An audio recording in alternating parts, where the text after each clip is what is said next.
Welcome to our channel PS story. আজকের গল্প নাবালা কথা। শনিবার সকাল থেকে লোকটা সমস্ত আয়োজন করতে ব্যস্ত। আজ তার খুশির দিন।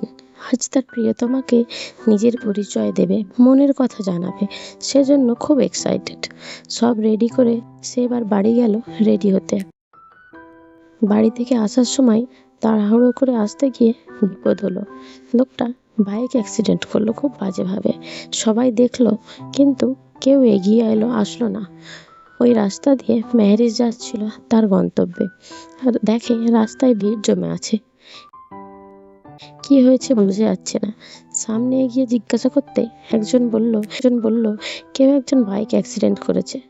মেহেরিস সামনে গিয়ে দেখলো মুখ বোঝা যাচ্ছে না। সে তাড়াতাড়ি লোকেদের হেল্প করার জন্য এবং হেল্প নিয়ে সে লোকটাকে হসপিটালে নিয়ে যেতে সক্ষম হলো। তারপর তার মনে হলো যে তার তো লোকটার সঙ্গে দেখা করার কথা। লোকটা নিশ্চয়ই অপেক্ষা করতে করতে রেগে যাবে।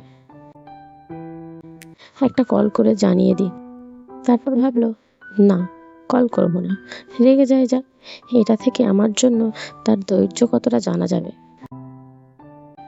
বোকা মেহেরিস জানতেও পারলো না যে সে যাকে হাসপাতালে নিয়ে এসেছে সেই ওর মনের মানুষ। মেহেরিস যখন আকাশ কুসুম ভাবতে ব্যস্ত, তখন ডাক্তার এসে বলল, 206 নম্বর কেবিনে মাত্র যে অ্যাক্সিডেন্ট পেশেন্ট অ্যাডমিট করা হলো, ওনার বাড়ির লোক কে আছেন?